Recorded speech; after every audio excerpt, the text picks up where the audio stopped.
Selamat malam, saya Ari Widiardi. Mulai malam ini dan setiap hari Kamis Anda akan menyaksikan sebuah program talk show yang akan mengungkap fenomena kriminalitas yang ada di sekitar kita. Pemirsa, sebuah kasus pembunuhan tidak akan menjadi sebuah berita besar jika tidak meliputi 4 unsur. Yang pertama adalah profil korban dan pelaku. Yang kedua, jumlah korban. Yang ketiga, alat membunuh. Serta yang keempat, yang paling ditakuti adalah tingkat kesadisan. Nah, malam ini kita akan membahas sebuah alat pembunuh yang konon katanya tidak meninggalkan jejak, yaitu sianida. Pertanyaan besarnya adalah, apakah benar sianida merupakan alat pembunuh yang tidak meninggalkan jejak? Untuk itu kita akan membahasnya dan mengungkapnya malam ini bersama sejumlah narasumber yang sudah hadir di sini. Yang pertama ada Dr. Ferial Basbet. Selamat malam, Bu. Selamat malam. Kemudian juga ada Pak Alphonse Lumau. Selamat malam, Pak Alphonse. Kemudian ada Pak Budiawan, seorang toksikologi. Selamat malam, Pak Budiawan. Dan ada Mbak Eva, seorang kriminolog. Selamat malam. Selamat malam. Saya mau ke Bu Ferial. Benarkah yang namanya sianida tidak meninggalkan jejak? Kalau dari forensik kedokteran, itu memang harus emergensi hukumnya bahwa dia harus cepat-cepat diotopsi. Sebab waktu paruhnya sangat pendek dan begitu masuk ke lambung itu cepat diserap ya, diabsorpsi dan cepat didistribusikan. Kemudian cepat pula berubah. Jadi metabolitnya. Nah, untuk menentukan bahwa dia sianida ya harus kurang dari 2 jam, 1,5 jam mungkin. Artinya ketika pertanyaan besarnya adalah dia sebagai alat pembunuh yang tidak meninggalkan jejak, bisakah terjawab itu bahwa benar-benar sianida itu tidak meninggalkan jejak? Kalau dia, kalau sistem pembuktian ya, kan dari hulu ke hilir harus ada sianida. Nah, sementara kalau dalam forensik kedokteran, kalau dia tidak cepat diotopsi, itu udah berubah bentuk. Jadi sianida yang di sini di akhirnya udah bukan sianida lagi, seperti itu. Ketika seorang korban kemudian terkena racun sianida atau masuk ke dalam tubuh, apa yang biasanya dilakukan oleh seorang forensik untuk membuktikan bahwa korban meninggal karena sianida? Biasanya kita lihat kan dari pertama ya, dari lebam mayatnya. Lebam mayatnya itu apakah merah terang seperti itu. Karena bagaimana racun itu bisa mematikan, dilihat memang sianida ini adalah racun untuk menghambat penggunaan oksigen. Sehingga oksigen tidak dapat digunakan dan dia memberi warna merah terang seperti itu. Kemudian juga kita lihat dari hasil otopsinya ya, dilihat bahwa di situ lambung itu korosif ya. Korosif itu bisa berwarna merah sekali seperti itu. Nah, karena erosinya hebat ya. Nah, kemudian juga dapat dilihat dari sampel-sampel biologis yang bisa diselamatkan. Misalnya kalau memang itu kurang dari golden periodnya ya, 1,5 jam itu bisa diambil darah. Tapi kalau lebih ya barangkali bisa diselamatkan urin, kemudian saliva seperti itu. Kalau kemudian seorang yang jadi korban karena sianida, dari mana kita bisa melihat organnya itu bahwa ini teracun karena sianida? Apa yang biasanya dilakukan oleh seorang ahli forensik? Biasanya mencolok mata ya, itu yang kita lihat dari pemeriksaan luarnya, yaitu adalah lebam mayatnya. Lebam mayatnya berwarna seri bright ya, seperti itu. Jadi merah terang sekali seperti itu. Nah, kemudian juga dari hasil otopsinya ditemukan lambungnya itu korosif, jadi berwarna merah sekali dinding lambungnya. Karena juga ada perdarahan dalam lambung. Seperti itu. Saya mau ke Pak Budiawan. Apakah sianida itu benar-benar sebuah racun yang mematikan? Ya, kalau kita bicara sejarahnya, bahwa sejak ribuan tahun yang lalu, yang namanya pemanfaatan sianida dalam kaitan kriminal itu sudah terbukti sejak lama. Artinya, kenapa demikian terbukti dalam? Karena memang sifat alamiahnya itu memiliki sifat racun ya. Jadi bahan kimia pada dasarnya secara alamiah mempunyai sifat kandungan racun, tetapi tingkat racunnya itu tergantung pada dosis, tergantung pada efek yang ditimbulkan. Nah, tentunya kalau ditanya apakah bahan kimia ini memang dikatakan racun, memang sifat alamiahnya sianida ini sebagai bahan kimia yang sangat bersifat racun dan reaktif di dalam tubuh kita. Anda mengatakan reaktif. Ya. Pertanyaannya kemudian, seberapa cepat efek mematikan ketika cyanida itu masuk ke dalam tubuh manusia? Jadi gini, kalau kita bicara efek, bahwa dalam hal suatu bahan kimia dikatakan bersifat racun, dia punya parameter. Yaitu kalau bahasa toksikologi, dia punya lethal dose, dosis kematian. Jika seseorang telah terlampaui dosis kematian dalam tubuhnya, maka efeknya lebih cepat. Karena dosis kematian itu menggambarkan suatu kejadian yang sifatnya akut, cepat ya. Nah, kalau kita bicara cyanida dengan temuan-temuan yang ada, dan umumnya kriminalitas ataupun perbuatan penggunaan bahan kimia seperti cyanida ini memberikan efek yang relatif lebih cepat. Bahkan dalam waktu 5-10 menit reaksi itu sudah terjadi. Kalau kita lihat apa yang ada di layar nih Pak Budi, tingkat toksisitas jenis cyanida, apa yang bisa kita jelaskan dari sini? Ya, kalau kita lihat segini. Nah, sebagai suatu contoh misalnya ya, hidrogen cyanida 1 mg per kilogram berat badan manusia, itu parameter toksisitas. Jadi kalau berat tubuh almarhum Mirna misalnya ya, 50 kilo ya, dan kemudian lethal dosis dari cyanida, sebut saja yang satu yang paling mudah misalnya ini, kita ambil natrium cyanida itu 6,4. 6,4 dikali 50 mg 50 kg berat almarhum Mirna, kita sebut saja 50 rata-rata lah gitu ya. Jadi sekitar 340 mg di dalam tubuhnya sudah bisa mematikan. 50% positif dia akan mematikan. Nah, kalau dosisnya lebih, jelas efeknya lebih cepat kejadian itu. Polisi mengatakan bahwa ditemukan sebanyak dosis itu 15 gram. Artinya, ketika 15 gram masuk ke dalam tubuh Mirna, apa yang terjadi? Ya, sebenarnya saya kalau bahasa itu dalam pengertian fakta bahwa 15 gram, jelas 15 gram itu artinya 15.000 mg. Sedangkan berdasarkan perhitungan tadi, lethal dose ya, yang mengatakan kalau dia 340 mg saja di dalam tubuhnya, yang bersangkutan sudah cepat mengalami suatu proses kematian. Sekarang kita katakan dia 15.000 mg, berapa puluh kali itu? Ya, bisa kita katakan dia lebih dari 30 atau sekitar ya 20 kalinya.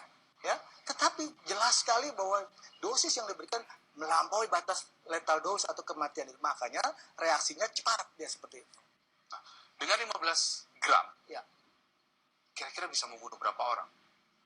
Oh, tentunya kalau kita tadi berbasis pada lethal dose, ya, jadi kalau rata-rata manusia kita anggaplah orang muda, ya, dengan usia yang seperti itulah sekitar 20 sampai 30-an misalnya, kita sebutlah 50 kg. Jadi lethal dose-nya tadi adalah LD50-nya, jadi dikatakan 6,4. Jadi kan hitungannya itu sekitar 340 mg.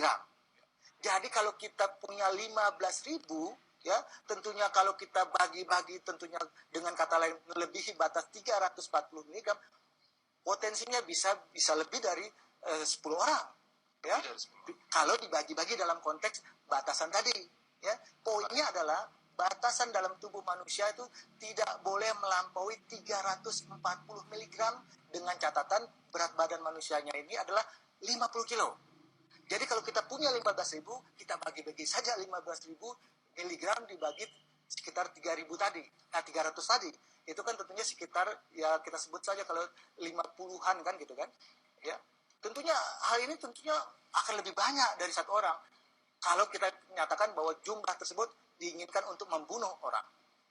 Jadi parameternya ada tingkat dosis yang ada maksimum hanya 340 mg saja menyebabkan kematian. Lalu pertanyaannya kemudian adalah mengapa cyanida menjadi pilihan untuk membunuh manusia? Mengapa kemudian cyanida menjadi alat pembunuh yang mematikan? Kita akan mengungkapnya sesaat lagi.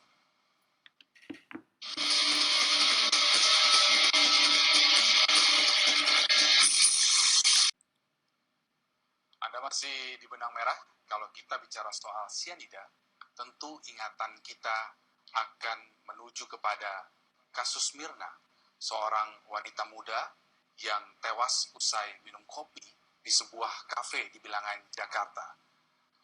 Polisi mengatakan bahwa Mirna meninggal karena racun cyanida.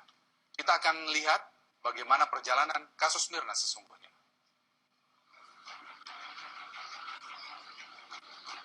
Pada Rabu 6 Januari 2016, Mirna ditemukan tewas setelah meminum kopi di sebuah kafe di Bilangan, Jakarta.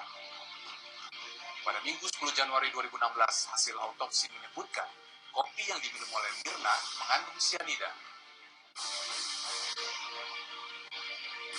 Pada Senin 11 Januari 2016, polisi menggelar prarekonstruksi.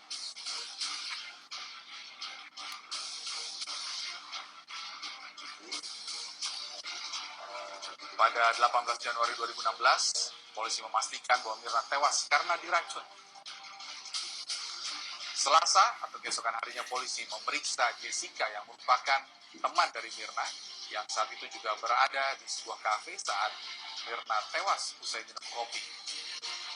Pada hari Rabu 20 Januari 2016, polisi menggelar olah tempat kejadian perkara di rumah Jessica. Dan pada hari Sabtunya, Polda Metro Jaya menangkap Jessica Kumala Wongso di Hotel Neo Mangga 2 Square.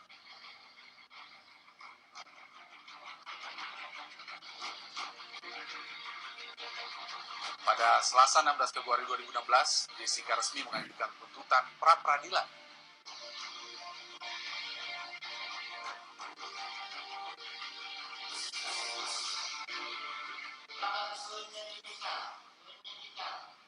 Pada Selasa 1 Maret 2016, hakim menolak gugatan pra-peradilan yang diajukan oleh Jessica Kumala Wongso.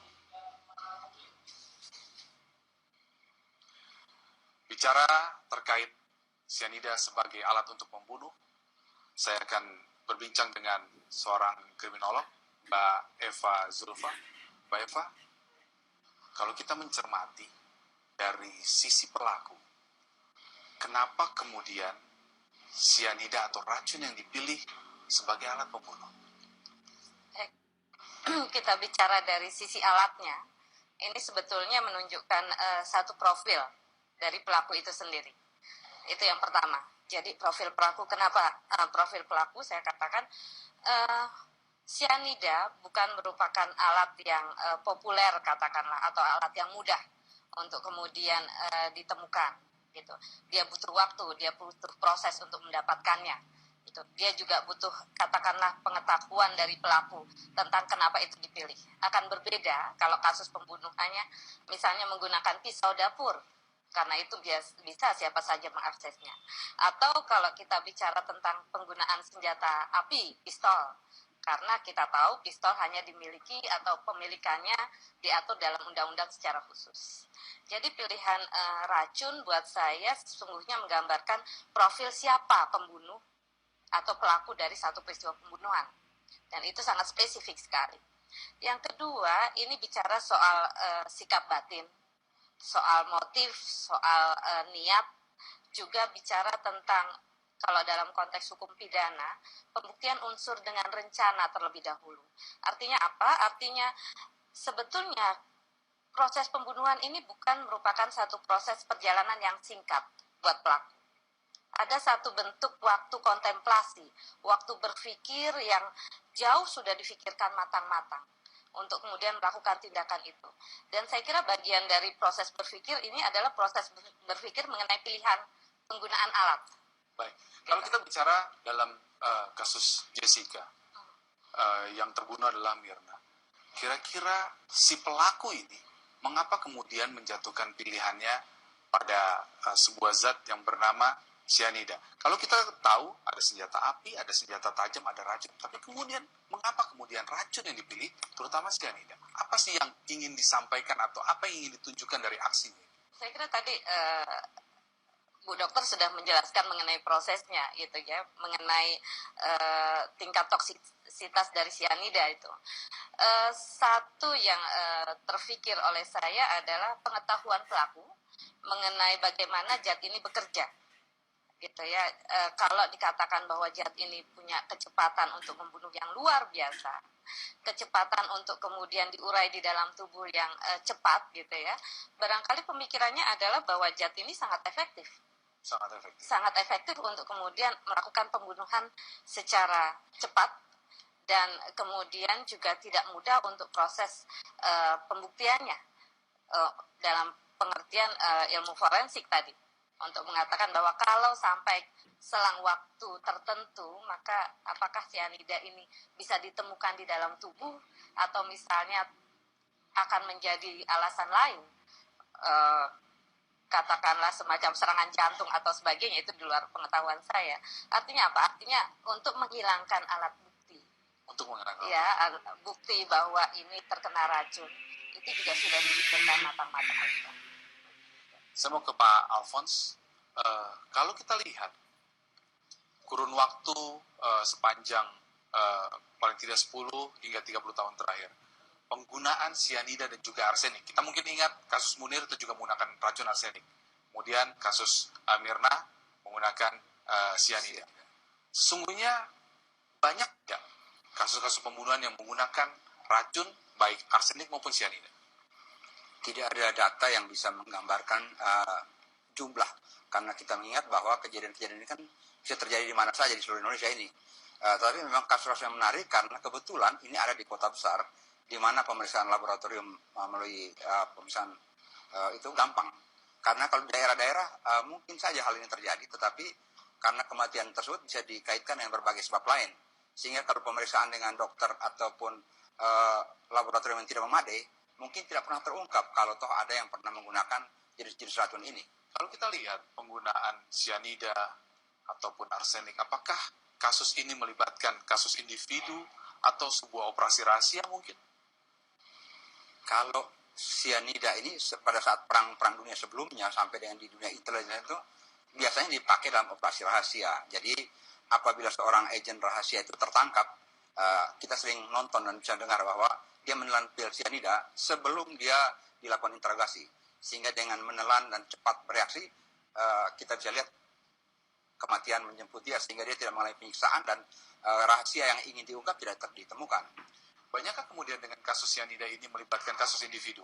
Artinya tidak melibatkan sebuah, yang Anda jelaskan tadi kan sebuah operasi rahasia. Kalau melibatkan kasus individu dengan individu? Ya, seperti tadi penjelasan Dr. Eva, ini sangat tergantung daripada preference orang sebagai pelaku. Sejauh mana dia memahami penggunaan racun tersebut dan memahami efektivitas. Sedangkan yang menurut saya mungkin yang dari perspektif penyidikan, sejauh mana dia melihat bahwa penggunaan racun jenis cyanida ini di sebuah tempat umum itu lebih sederhana dia gunakan karena memang membuktikannya sulit. Sedangkan kalau kita lihat dari sebentar lalu ceritanya tidak terlalu sulit sebenarnya kalau lihat sebentar lalu, karena orang yang tertentu di sebuah tempat yang terbuka, kemudian di sana ada berbagai macam alat CCTV, sehingga kalau menurut saya dengan sederhana ini justru sulit. Karena bayangkan berbagai CCTV ada, tapi tidak satu pun alat CCTV yang merekam dan melihat perbuatan memasukkan cyanida tersebut ke dalam minuman. Ini yang jadi masalah. Baik. Pertanyaannya kemudian adalah, mengapa orang memilih racun untuk membunuh? Kami akan ungkap di Benang Merah sesaat lagi.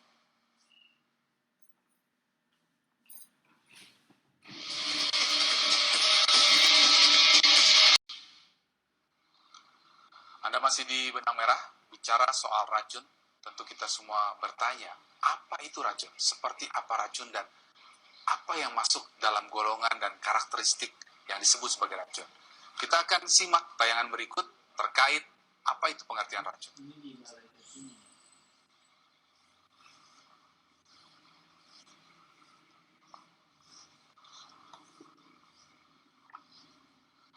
Menurut Paracelsus menyebutkan segala sesuatu adalah racun dan tidak ada yang tanpa racun. Hanya dosis yang membuat sesuatu menjadi bukan racun.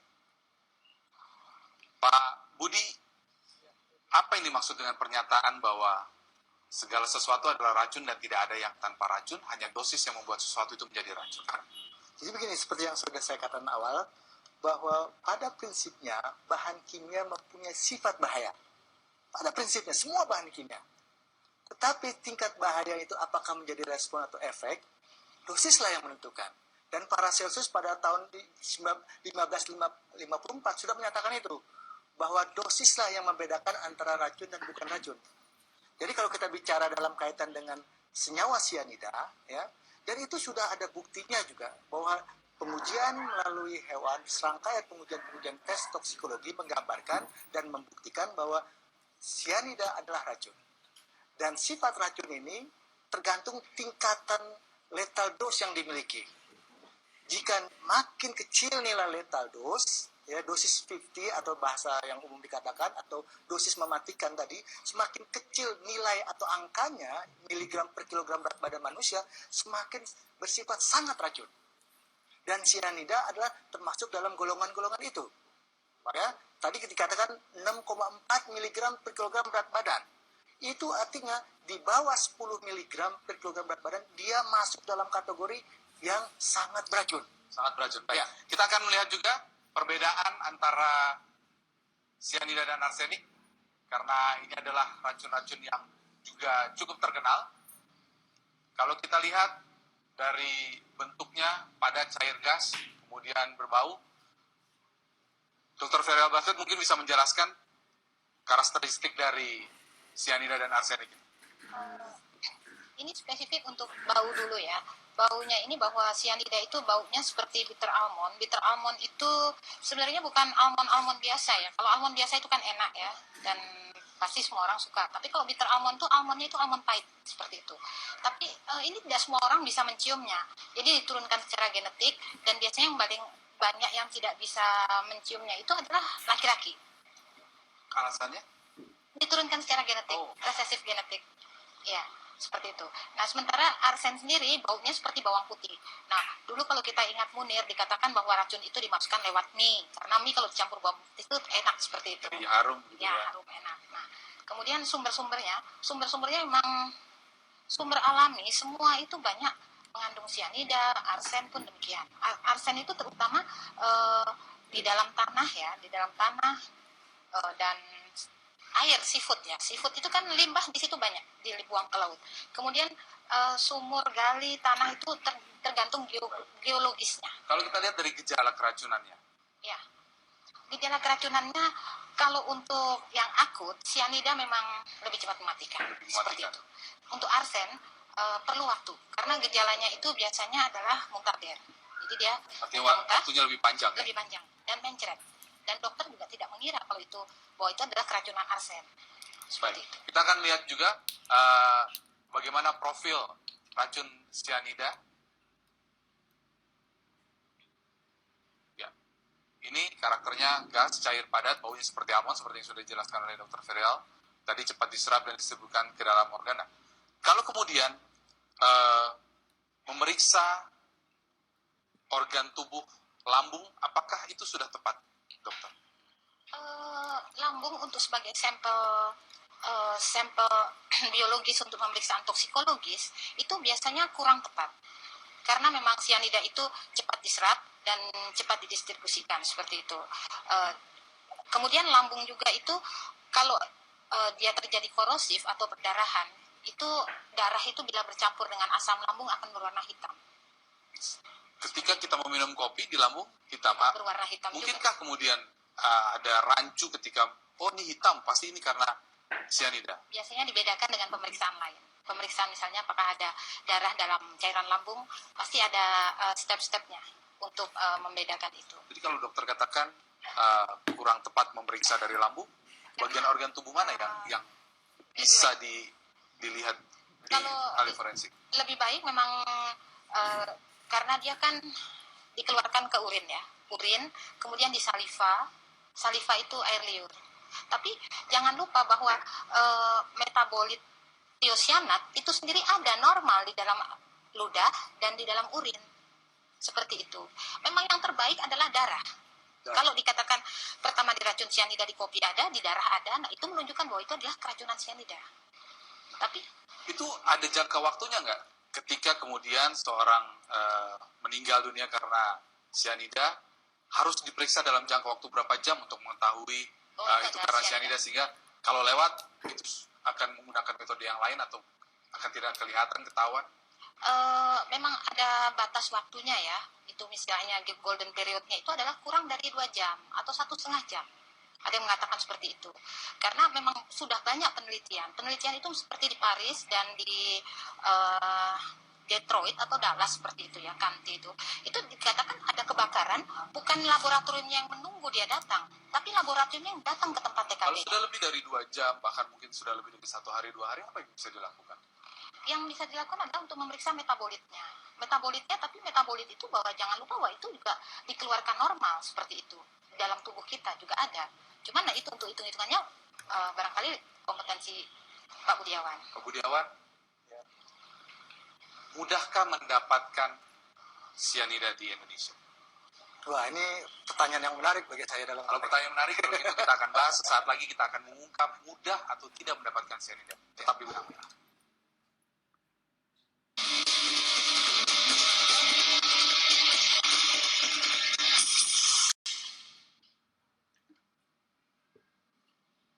Anda masih bersama Benang Merah. Pemirsa, mudahkah mendapatkan cyanida di negara ini? Beberapa orang mengatakan bahwa mudah mendapatkan cyanida, tapi sebagian lain mengatakan tidak mudah mendapatkan cyanida. Tim kami akan membuktikan bagaimana mendapatkan cyanida. Kita akan simak liputannya berikut ini.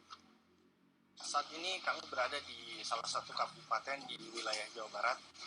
Kami mendapatkan informasi jika untuk mendapatkan cyanida di tempat ini sangat mudah. Untuk itu kami akan mencoba membuktikan bagaimana mendapatkan barang cyanida tersebut. Mana? Oh. Ini cah ini. Berapa segini? 70. Ini Kang, ini biasa buat apa sih? Buat apa sih? Buat pengolahan emas. Berapa, Pak? Kilo berapa? 68. Ini nanti dicampur. Campur pakai air. Terus, Udah dimasukin ke buat pengolahan itu. kamu pernah tangan? Kalau misalkan direndam tangan ya ada gatal juga sih. Kalau pernah tangan, gatal. Tapi kalau biasa betul enggak. Tapi ntar pakai masker nggak buat nyampurin? Seharusnya pakai. Seharusnya pakai. Tapi kalau nggak pakai, nyengat nggak bau? Ngasih cuma selewat aja, kalau misalnya udah cair udah kayak lagi.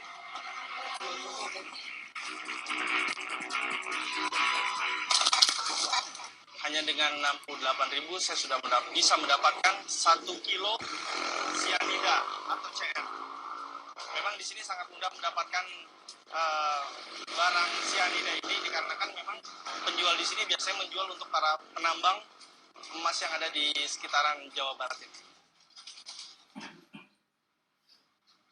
Ya, itu tadi penelusuran tim kami yang begitu mudah mendapatkan cyanida. Pak Budi, saya minta untuk ke depan menemani saya. Baik. Inilah pemirsa cyanida yang dibeli oleh tim kami. Saya harus menggunakan sarung tangan untuk alasan keamanan atau safety.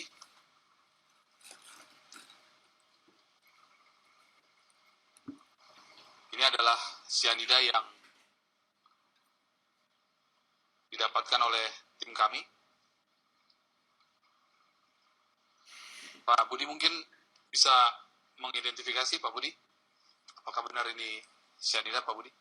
Ya, sebenarnya pertama juga ini pengadaan cyanida secara terbuka ini sebenarnya relatif kurang baik dalam konteks safety ya dalam. Tapi tentunya kalau mengidentifikasi ini memang kimia itu ada cara organoleptis ya, salah satunya yaitu dengan cara mencium baunya ya. Cara mencium baunya tentunya bisa dilakukan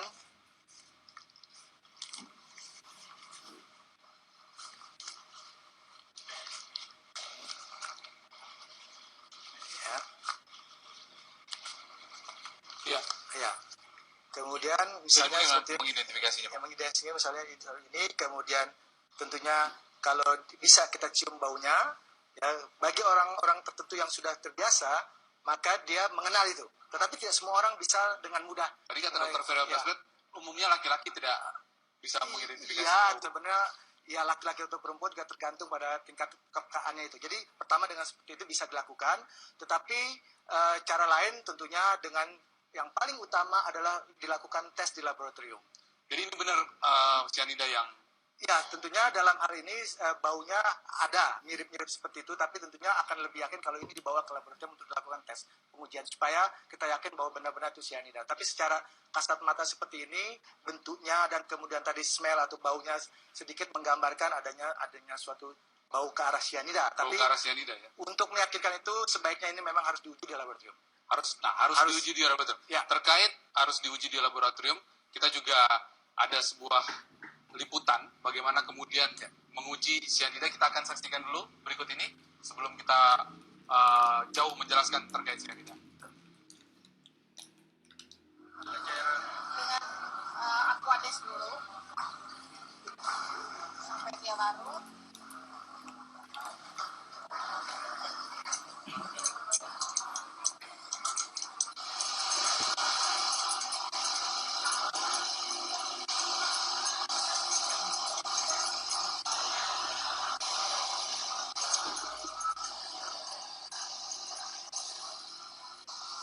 Aquades atau air biasanya. Aquades atau air.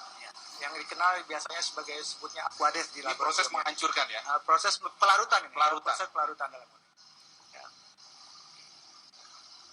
Ya. Ini Nah kemudian kita tahu kita sediakan itu biasanya kertas saring yang sudah diberikan pewarna asam pikrat.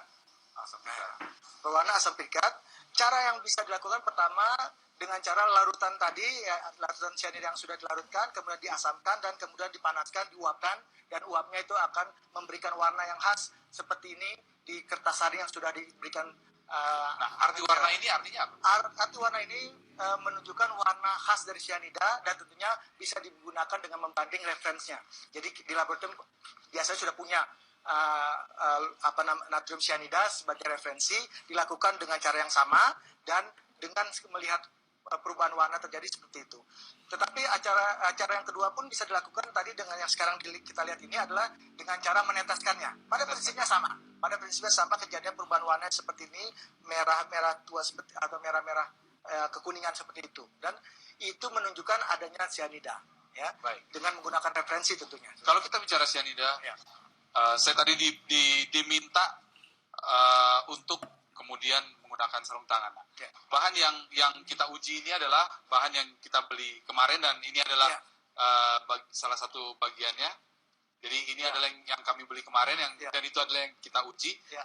Nah, Pak Budi, kenapa kemudian kita harus menggunakan sarung tangan? Apakah kemudian apa efeknya buat kulit? Ya, pertama ini adalah natrium cyanida, sifatnya tentunya dia alkalis, korosif, dan iritasi.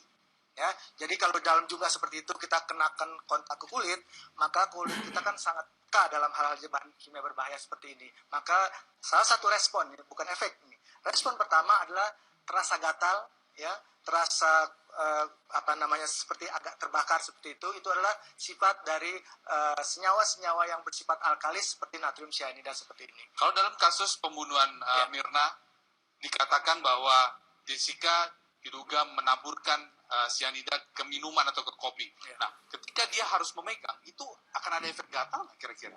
Jelas, kalau memang dilakukan dengan cara seperti itu, pasti dia melakukan itu dengan misalnya menggunakan seperti cara yang tadi, maka dia akan merasakan efek iritasi ataupun korosif tadi, ya.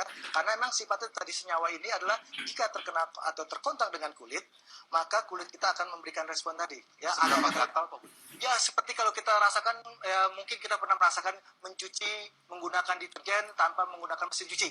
Ya, kita kan merasakan panas, berasa panas. Nah, seperti itu, panas, gatal-gatal seperti itu. Nah, itulah sifat dari alkalis dari natrium cyanida seperti itu. Nah, kalau kita pegang atau menaburkan sebanyak 15 gram, ya tentunya kalau dia menggunakan tangan seperti itu jelas efeknya akan terasa sekali dan juga bekas-bekas dari kejadian itu akan terlihat sekali dalam kaitan dengan kulit yang terasa gatal-gatal dan panas itu, dan biasanya mereka merasa gatal menggaruk-garuk seperti itu, tentunya itu menyebabkan juga kemungkinan luka dalam kulit. Tetapi kembali lagi saya tidak yakin dia menggunakan dalam arti tangan seperti itu dalam menuangnya, ya.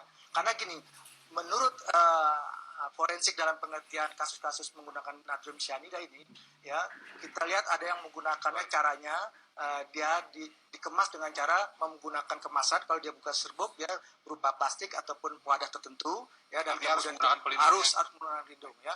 Atau cara yang lain juga di buku-buku cerita juga ada, dia menyelipkan dalam bentuk es, ya, sediakan es batu. Sebelum penuh dimasukkan cyanida dan kemudian ditambahkan air dan membeku. Dia tidak bisa dipegang dengan tangan. Tidak bisa, jelas, karena untuk menghindarkan kontak tadi yang cepat baik. Dan kita akan mengungkap di segmen berikutnya, jika kemudian mudah mendapatkan cyanida, mengapa kasus penggunaan cyanida sebagai alat pembunuh justru jarang terjadi.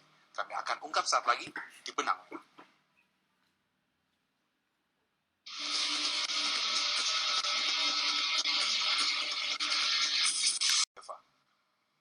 bagaimana kemudian kita bisa melihat regulasi atau apa yang bisa diantisipasi ketika kita menunjukkan bahwa ternyata membeli cyanida masih boleh? Oke, sebetulnya ada satu kelalaian barangkali yang dilakukan oleh pemerintah kita untuk menertibkan zat-zat atau barangkali barang-barang yang berbahaya sifatnya.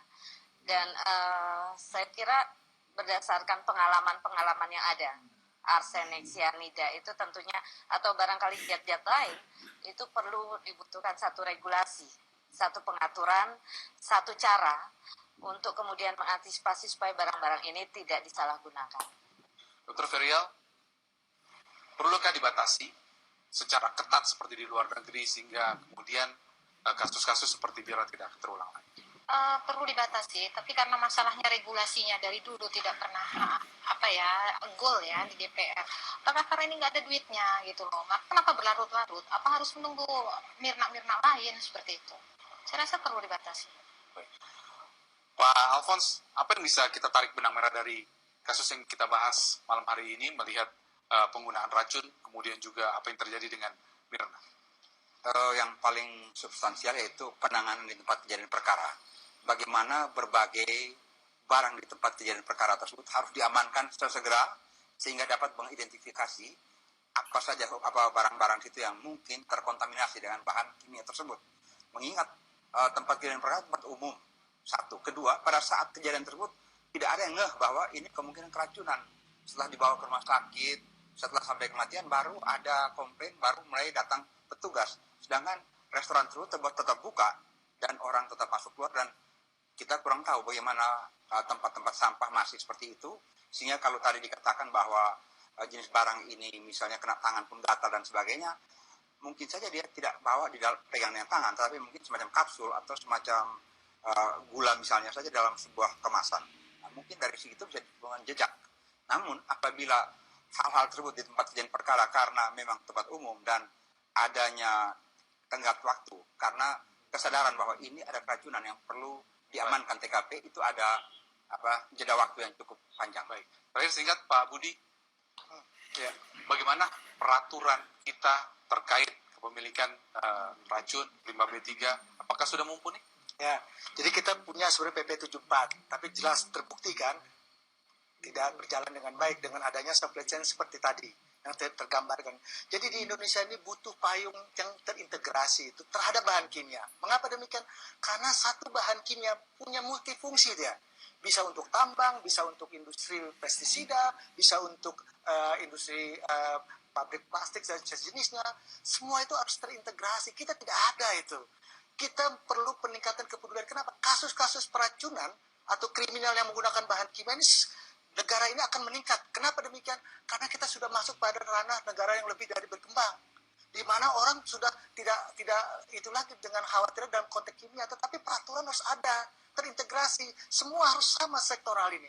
Jadi karena peraturan yang ada sifat masih sektoral. Sebut saja Kepmen, sebut saja PP. Tidak bisa mengayomi ini. Buktinya apa? Semudah itu supply chain.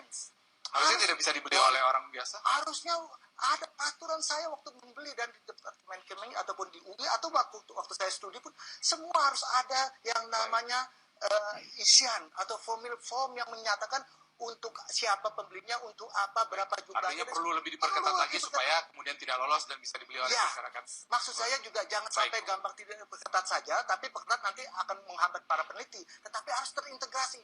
Dan undang-undang itu sudah ada rancangannya. Kita sudah dapat apa yang didapatkan. Kalau saya tambahkan sedikit saja, Iya. bahwa jangan sampai kemudian regulasi ini menghambat tujuan. Intinya adalah harus dibatasi. Harus dibatasi. Terima kasih Bapak-Bapak dan Ibu-Ibu atas waktunya malam hari ini. Pemirsa, Jessica mungkin saat ini disangka sebagai pembunuh Mirna. Pengadilanlah yang akan membuktikan apakah Jessica bersalah atau tidak. Namun pertanyaan berikutnya adalah, jika Jessica tidak terbukti bersalah dan tidak terbukti membunuh Mirna, lalu siapa yang membunuh Mirna? Selamat malam, sampai jumpa.